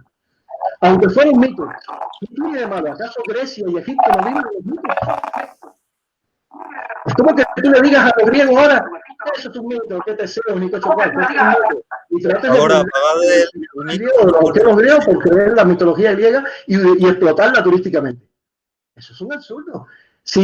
Aunque sea un mito, si ese mito está vinculado con España, ¿por qué no lo vamos a reconocer? ¿Por qué? Quería preguntarte una cosa al hilo de lo que has comentado. ¿Nos puedes hablar tu opinión, que tú y yo hemos comentado alguna vez, sobre la relación entre la Atlántida y Tartessos? Bueno, la relación entre la Atlántida y Tartessos viene de la época de Schulte, que fue el primero que se dio cuenta de que había una serie de coincidencias interesantes. Pero, desde un punto de vista cronológico, no se puede relacionar la Atlántida con Tartessos salvo como descendiente, por decirlo de alguna manera. Puede ser que la civilización tartésica se haya de alguna manera fundado en los descendientes, los sobrevivientes que pudieron quedar después del cataclismo, porque el cataclismo, por lo que fechan el Critias, en el Critias 110 AB, ahí pueden ver la época final de la Atlántida, cuando se describe que los reyes que lucharon contra los atlantes y derrotaron a los atlantes poco antes de que ocurriera el cataclismo, eran los reyes del linaje de los Quecrópidas.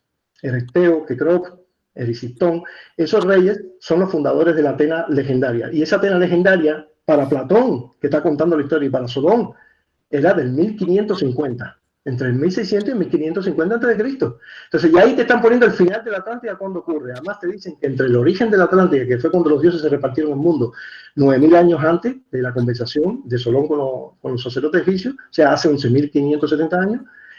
Entre ese momento en que se funda Atlantis, porque le toca, en el reparto que se hacen los dioses, le toca a Poseidón la isla Atlantis, y el final de Atlantis se va describiendo cómo los atlantes van con el tiempo progresando, evolucionando, y lo dice, y con el pasar del tiempo, y muchos siglos después, y mucho tiempo después, llegaron a la edad de los metales, hasta que llegaron a la edad del bronce, o sea, y el final ocurre en la época de los Quecrópidas, hacia el 1550 a.C., la edad del bronce.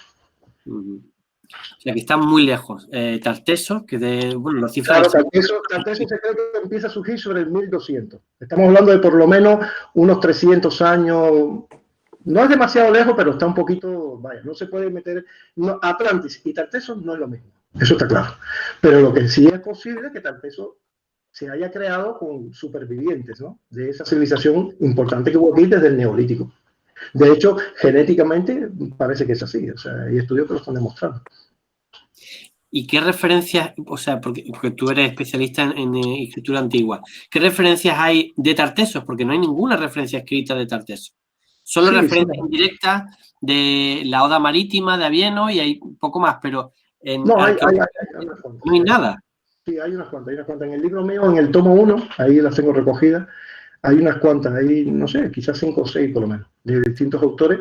Y después están las referencias semíticas, que se creen que también se refieren a Tartessos. La mencionan como Tarsisi, Tarchis, y se consideran dentro de las posibles referencias a Tartessos. Y todas más o menos apuntan a la misma época, aproximadamente sobre el 1100, 1200, la época en que casi los fenicios están llegando aquí, más o menos por ahí. Parece que estaba comenzando ya a surgir como un producto local de una civilización indígena aquí, lo que es la civilización tartésica. Pero no se puede desvincular de ninguna manera, y yo en eso sí lo tengo claro, porque hay muchos chauvinistas que no quieren aceptar la presencia fenicia. ¿No? Es que no se puede entender Tartessos sin los fenicios, es imposible. O sea, los tartesios y los fenicios están juntitos casi desde el principio. Y es una cultura que es una mezcla de los dos, del elemento orientalizante y del elemento indígena. No se puede hablar de Tartessos sin elemento orientalizante, ni se puede hablar tampoco de que son solo fenicios, como cierto autor se fue al lado extremo. No, Tartessos no existió, eran solo fenicios. No, tampoco así. Son las dos cosas. Es una mezcla de las dos culturas. Interesante. ¿Alguna pregunta más? A ver, si alguien quiere comentar algo más. Sí, bueno, mira, han preguntado por el chat. ¿Quién? Por el chat pregunta a Andrea Méndez, dice si la simbología canaria, pintaderas, tiene alguna relación con la simbología del Atlántico. Claro, que hay gente que está preguntando por el chat y yo no lo había visto. Es un poco difícil eso.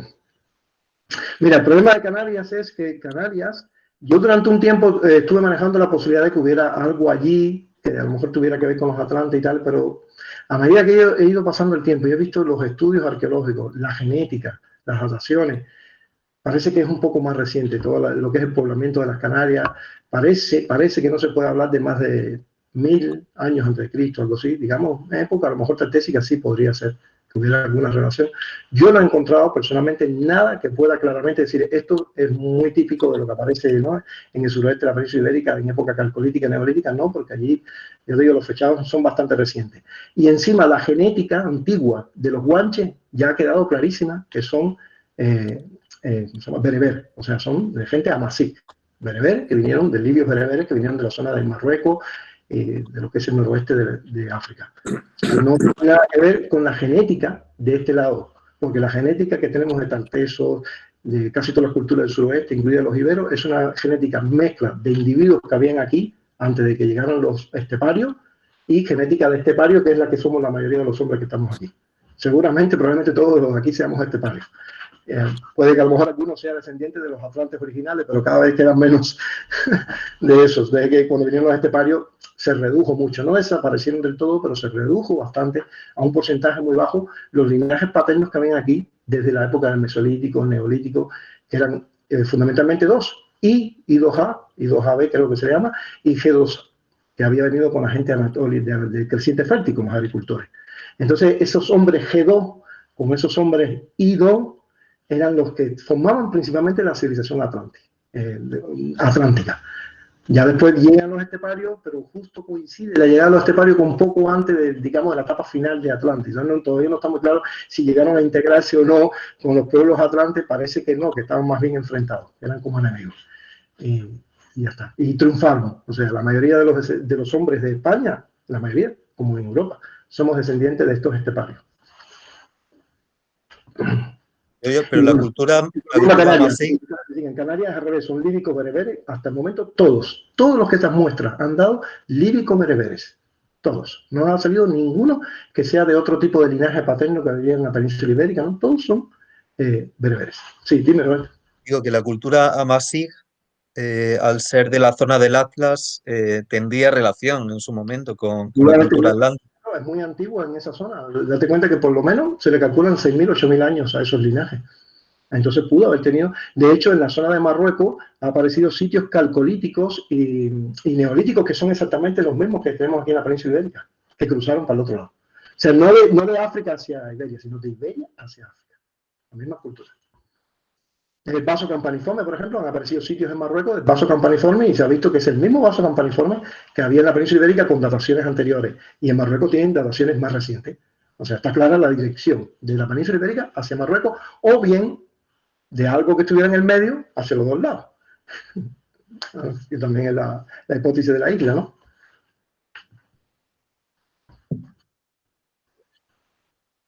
Yo a mí me gustaría preguntar... Buenos días, enhorabuena por la conferencia. Gracias, Soy Bernardo. Me gustaría preguntar, pues ya un poco por hacer un sumario de cuál es la idea de esa cultura que dio lugar a todo lo que se ha hablado de la Atlántida. Coincidiría un poco con, bueno, pues con toda la cultura megalítica, por ejemplo, con los millares, con Valencina, con eso. Y luego también quería preguntar por la etapa final, esa transición que dio lugar luego al Algar, que también coincide con la llegada de los Yamna y todo esto. El Algar sería, según su punto de vista, un poco más descendiente de los esteparios digamos, al colapsar la antigua civilización, o serían ya esteparios. ¿Cómo lo veis? Sí, justo hace unos días estuvimos Roberto y yo hablando de eso, pero largo y tendido, de todas estas hipótesis que hay sobre el Algar. Para mí está claro que hay una ruptura.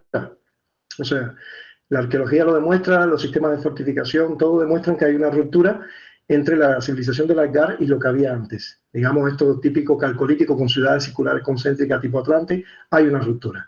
Eso no quiere decir que dentro de la población, entre las tres castas por lo menos que se ha visto, la nobleza, la clase media y la clase inferior, que sería el pueblo, esclavos o servidores, no está muy claro qué término utilizar. Eso no quita que entre toda esa población haya gente de aquí, de los que estaban antes de llegar a los esteparios, que estuvieran al servicio de ellos. Pero lo que se espera por un par de sitios que han sido datados y genéticamente que se atribuyen a la esfera de la cultura del Algar, pero que no son de los sitios clásicos Algar, ¿no? De cuevas, digamos, un par de cuevas que en la periferia del Algar se han catalogado por la fecha y por algunos objetos que tienen como que pertenece al Algar, se han hecho ADN y lo único que ha salido en ellas es el estepario, R1b, uno de los sublinajes, no recuerdo cuál, de los esteparios, y un individuo de los que estaban aquí antes, y dos, precisamente, de los que serían, digamos, de los atlantes. O sea que, digamos que era como casi si dijéramos un 50 y un 50%. Pero claro, son dos individuos, no habría que ver lo que sí han encontrado en los sitios típicos de allá, que sí han aparecido muchos restos. Entonces esos estudios los estamos esperando y no los publican.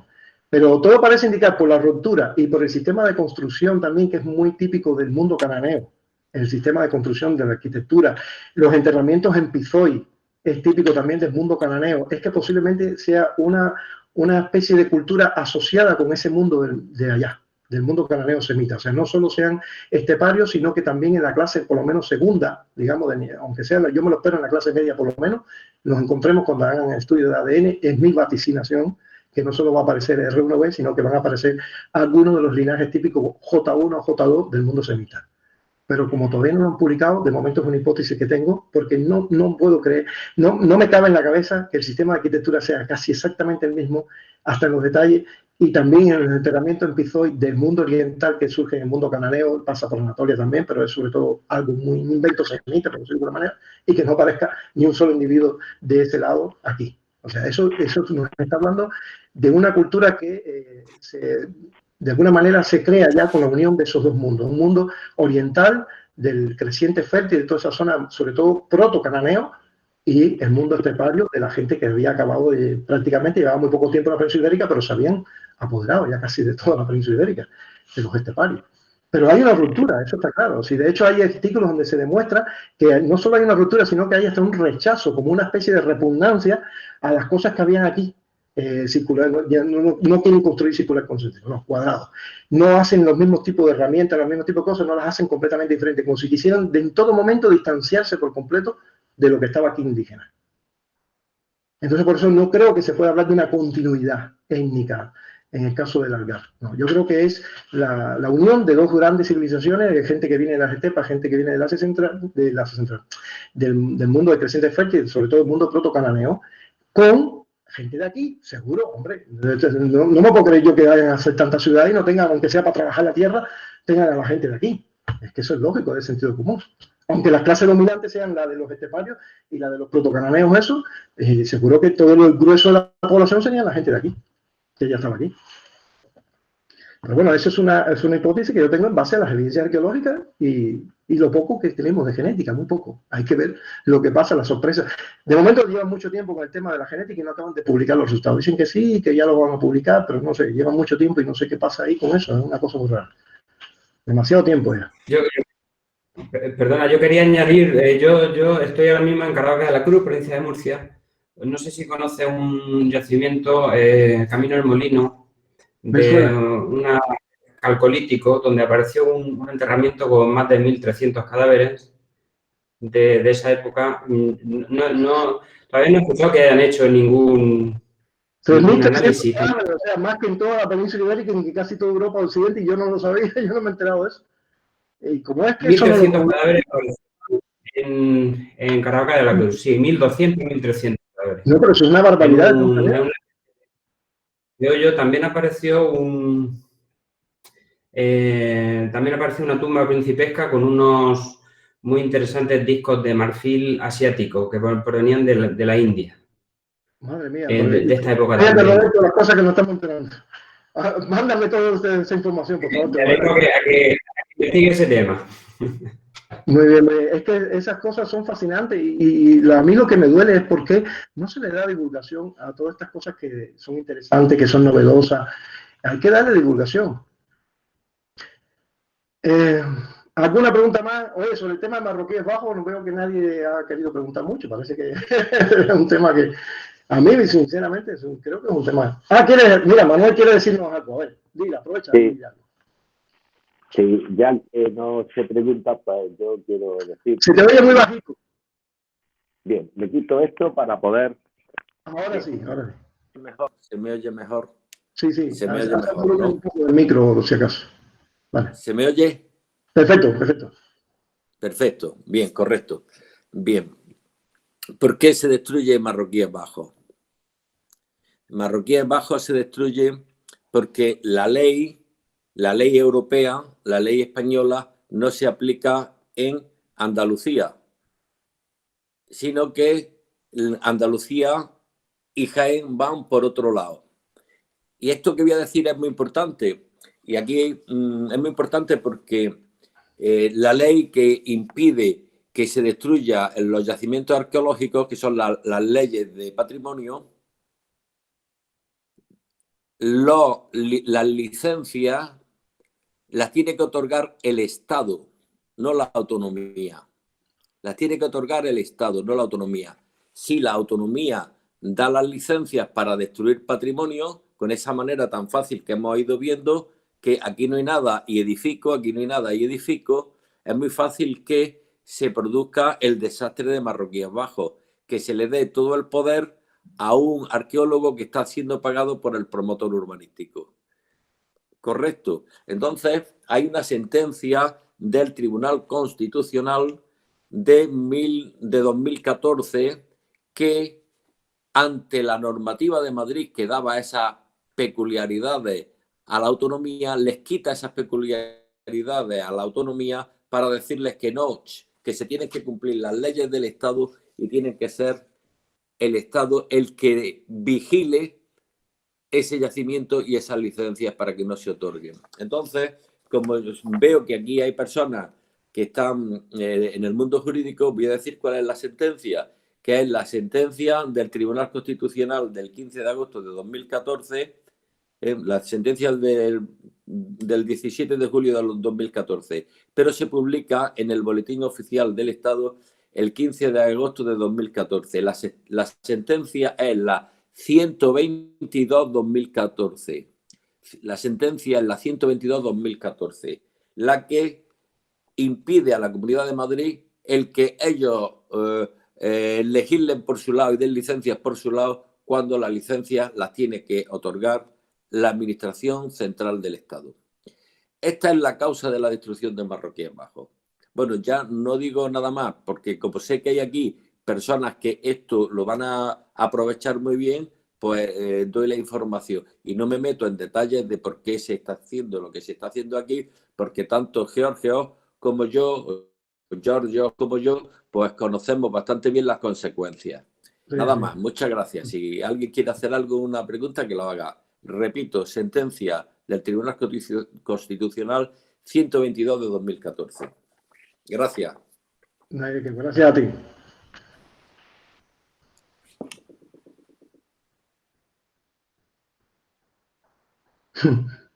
Bueno, parece que ya Pues se ya, acabaron Sí, una cosita que han comentado antes, lo de Valencina de la Concepción y los Millares, ¿hasta qué punto serían parte de la cultura atlántica alcolítica? sí, sí, verdad que sí, que me lo preguntó este señor.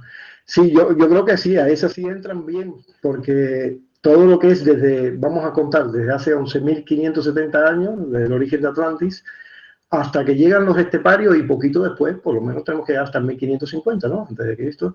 Todo lo que había aquí, que eran las culturas del Neolítico y después las del Calcolítico, ahí están incluidas, sí, para mí están dentro de la civilización atlántica. O sea, para mí la civilización que los sacerdotes egipcios reciben por tradición, o incluso aunque esté ligeramente deformada, qué pena que no me dio tiempo poner los mapas egipcios. Bueno, a lo mejor le pongo uno. Bueno, toda esa información que llegó a los egipcios es de la cultura atlántica. O sea, cuando ellos se refieren al pueblo atlante que vive en el Atlántico, a esa cultura atlántica que construía ciudades circulares concéntricas, terminando canales con anillos de tierra, ya vemos que es la cultura fundamentalmente del Calcolítico. Voy a ponernos una imagen, ¿vale? Ya está, una sola y ya está, y con eso termino, ¿eh? Porque no se queden con los mapas egipcios. A lo mejor hay alguno por aquí que quería verlo. Vamos a ver, un momentito.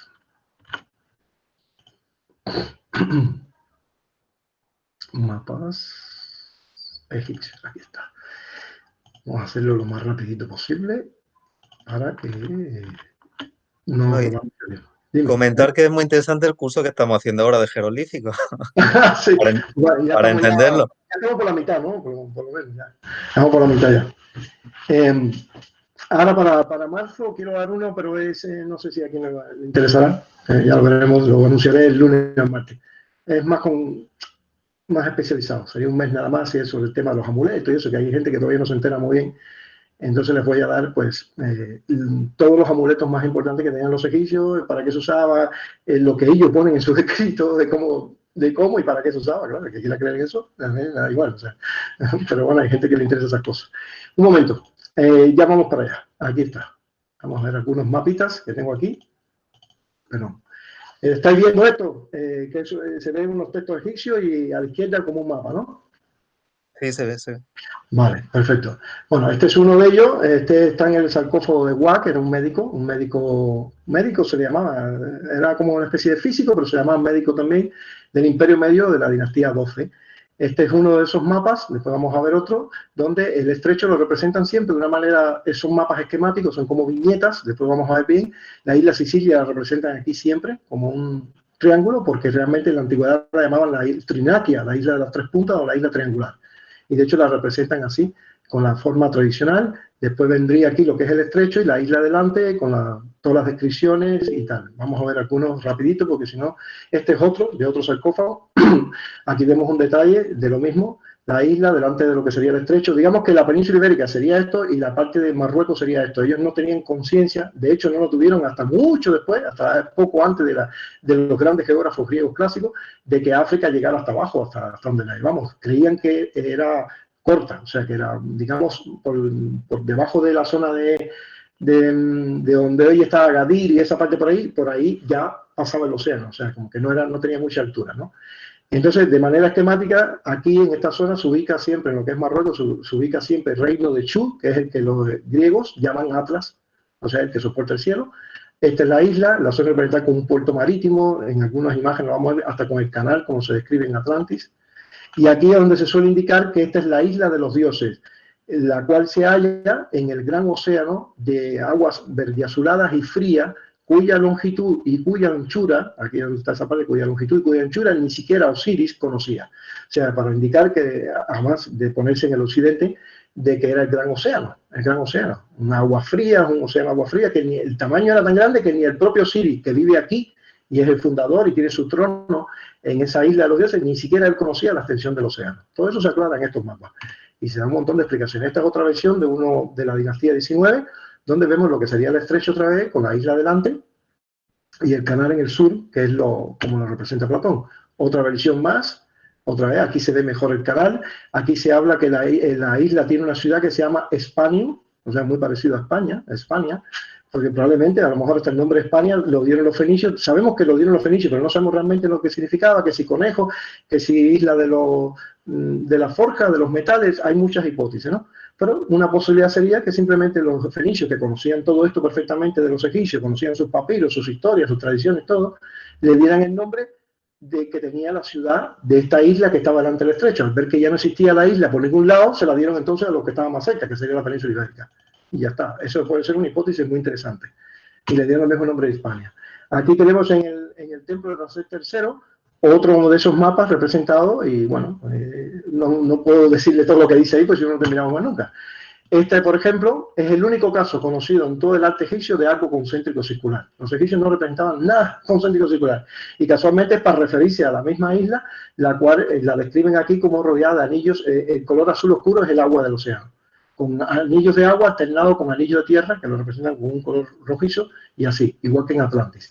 Y entonces al dios que lo representa en el centro, que es una especie de mezcla entre Atum y Osiris, lo mencionan como el dios fundador o principal que fundó la isla, que fue el primer dios, el demiurgo, el primero que surgió en toda la historia de la humanidad, al cual se le atribuye aquí, por esta fecha que está aquí, 3 millones de años de antigüedad. O sea, en principio nos están contando que en esa isla surgió el primer dios y hace 3 millones de años. Como que la isla, de alguna manera, ya existía hace 3 millones de años, ¿no? Por decirlo de alguna manera. Después aquí ya se escribe un montón de cosas sobre detalles sobre la isla. Todo eso, claro, está publicado en mis libros. El que quiera verlo, que lo verá en las traducciones. Esto está escrito en hierático o semicursivo, o jeroglífico semicursivo.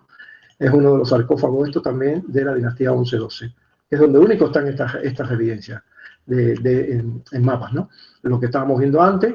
Aquí vemos, por ejemplo, uno de los mapas hecho en Cartago, donde se representa el estrecho. Aquí dice Atlas, España, como una isla, o por lo menos como una península unida por aquí arriba, que puede ser que esté mal dibujada esa parte, pero lo curioso es que justo se representa una isla grande delante que ocupa casi todo el espacio de la península ibérica y parte de lo que es Marruecos, y dentro se ve Calpe, que sabemos que Calpe está aquí, y Gades, señalado aquí como Gades.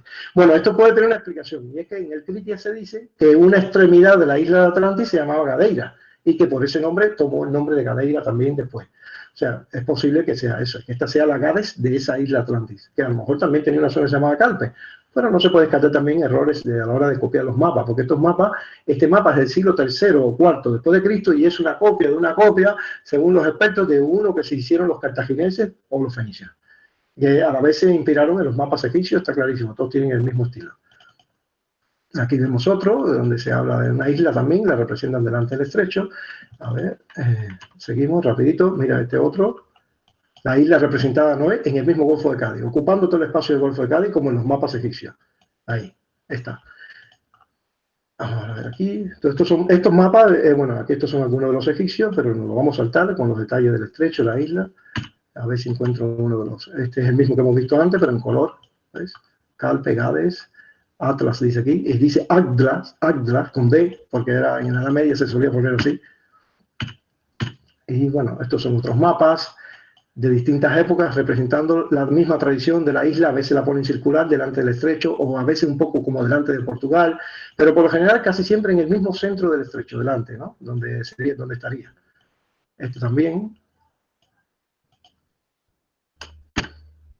O sea que los mapas continuaron la tradición. Aquí, por ejemplo, lo representan y le ponen simplemente el nombre isla, más nada. Este es otro, del mismo tipo, ¿no? Con la isla delante de lo que sería Hispania y Atlas, ¿no? En el mismo medio. O sea, en la Edad Media, y estos mapas por lo general no los veis publicados en ninguna parte, le han pasado por encima de esto y no sé por qué no interesa, no quieren hablar de ellos. Y aquí también aparece, este es mucho más esquemático porque este es del siglo IX, es un mapa circular de esto del siglo IX. Esto sería, aquí se habla del Atlas, Libia, entonces esto, frente por frente a lo que sería Libia, este sería el estrecho, esta es la península ibérica, frente por frente a lo que sería Marruecos, digamos, está esta gran isla. Y bueno, y así son cosas que de alguna manera, esto lo vimos antes, este es otro de los mapas egipcios, estos del estrecho con la isla. Este es otro que tiene, delante del estrecho, tiene la isla representada como más alargada. Y bueno, aquí hay una serie de textos donde habla que aquí está el trono del dios Uan-Nefer, que es Osiris. Uan-Nefer o Uan-Nafar es el nombre que le dan a Osiris, que significa de bella existencia, perfecto en su existencia. Este es su trono blanco o trono de plata del dios, de ese dios Osiris. Aquí hay una serie de títulos y todos estos títulos que están aquí aparecen en el Critia, como la ciudad guerrera, la ciudad bélica, la ciudad poderosa, la ciudad conquistadora, o sea, una serie de cuestiones que lo vemos en Critia. Aquí vemos a Shu, aquí, este Shu, ese es su nombre, Shu, Tefnu, que es su pareja, de alguna manera, o su hermana, es hermana y pareja a la vez, y el dios Geb, que es hijo de ellos dos. Bueno, pues en todos, esto sería lo que es el Atlas. En todos los mapas, siempre cuando se ubica a Shu, se ubica siempre aquí, y nunca en la parte de Iberia, ni dentro de la isla Atlántica como tal, ¿no? Siempre aquí, justo. Donde después la tradición griega terminó poniendo precisamente el monte de Atlas. Y Atlas, para los griegos, era Shu, el dios Shu egipcio. Es la asimilación que ellos hacen. O sea, y son muchas fuentes. Este es otro de sus mapas. Este es otro, donde se ve lo que es la entrada, incluso del Guadalquivir, prácticamente. O sea, el estrecho y la isla delante, lo que es el Golfo de Cádiz. Esto podría ser el Guadalquivir o el Guadalete, a saber. Por la posición casi parece más el Guadalete que el Guadalquivir, pero bueno, hay que tener en cuenta que esto está muy estilizado. Aquí está Shu otra vez, Tefnu, lo típico en la parte de Marruecos, donde le corresponde. Y bueno, aquí en la foto en grande hay una serie de textos donde hablan, por ejemplo, en esta zona donde estaría lo que es el río Tinto, se habla del río donde no hay ninguna forma de vida, ni peces de ningún tipo, ni serpientes venenosas siquiera. Eso coincide con el río Tinto, además, porque es un río que por la toxicidad tan grande que tiene de las minas, de todas esas químicas, de todos esos elementos que sueltan metales pesados, tal, no hay forma de vida, solo hay bacterias. De hecho, se estudia en la NASA para investigar cómo sería Marte, la vida, si hubiera agua y tal. Fíjate ya desde cuándo viene esto. Y ya te digo, hay mapas donde se ve el río dibujado justo donde estaría el río Tinto con esa inscripción. Como que eso es lo que les llamó la atención. Y además el río lo nombran con el nombre de río Hajj, y Hajj significa plata, o sea, río de la plata. O sea, ¿qué más pruebas quieren? Es que es alucinante, ¿sí? Es que ya te digo. Es que yo no puedo ya con esto. Ya está. Bueno, aquí este es otro de los mapas, este es otro. El mismo. Y bueno, ya hemos terminado aquí. Ya está. Ya que me he pasado. Me he pasado mucho y no quiero abusar de vuestra amabilidad y vuestra generosidad. Así que voy a... No sé si ya lo interrumpí, creo que sí. Me parece que sí, ¿no? ¿Me estáis viendo? Sí. Vale, es que pensé que estaba todavía por ahí la presentación. Bueno, yo por mi parte ya digo, ya no les robo más tiempo. Si ustedes me quieren hacer preguntas, me pueden tener aquí todas las horas que quieran, no hay problema. Pero yo no voy a decir ya nada más de lo que quedó ahí, porque si no, no terminamos nunca.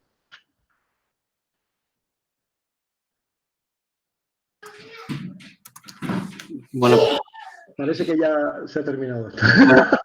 si no hay más preguntas, Georgio, darte 1.000.000 de gracias por tu grandísima conferencia y esperamos poder repetir una dentro de muy poco. Esto lo que realmente merece es que hagamos un curso de por lo menos 2 o 3 meses.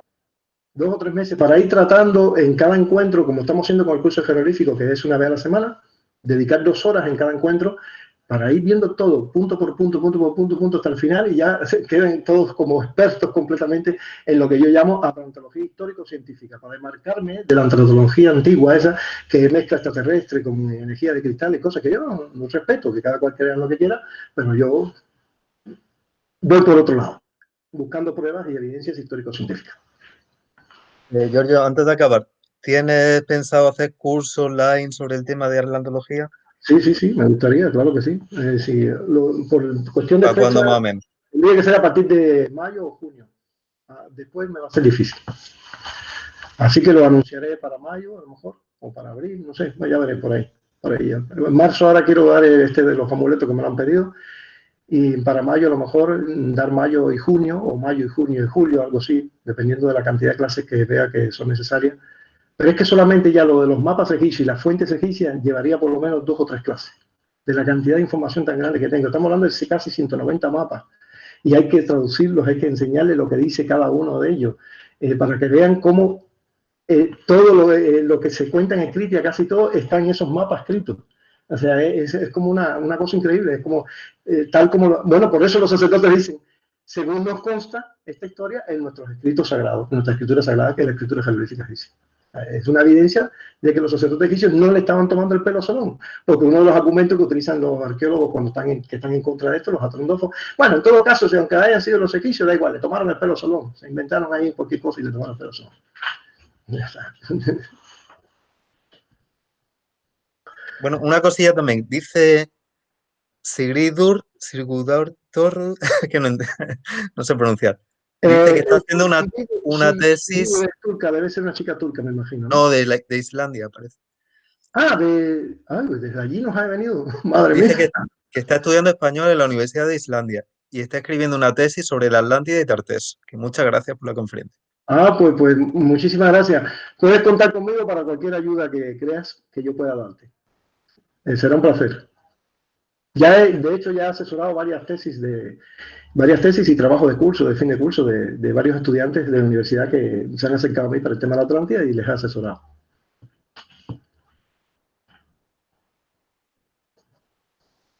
Bueno, amigos, yo creo que ya podemos despedirnos porque no veo que nadie más quiera hacer alguna pregunta. Así que me despido porque tengo clases de jeroglífico egipcio luego. Tengo que descansar un poco a las 18 horas. Ha sido un placer enorme, de verdad, contar con todos vosotros y me hubiera gustado explicar más, pero no da tiempo. Es que es obvio, es demasiado. Demasiada la información que tengo, es para cursos. Bueno, un abrazo a todos. Bueno, para quien quiera más información, tenemos la conferencia de la Universidad de Granada, que está en la revista Argárica, la podéis encontrar. Claro. Y es muy interesante, muy completa. Está bastante amplia. Efectivamente. Y también tenéis mi Facebook, podéis contactar por mi Facebook y yo os voy a atender, os prometo que os voy a atender siempre. Un abrazo a todos. Muchísimas gracias, de verdad, de corazón. Muchas gracias. Hasta luego. Adiós, Cristina, ya me estabas pidiendo. Gracias, hasta luego. Hasta luego, muchas gracias. Una maravilla, adiós. Adiós.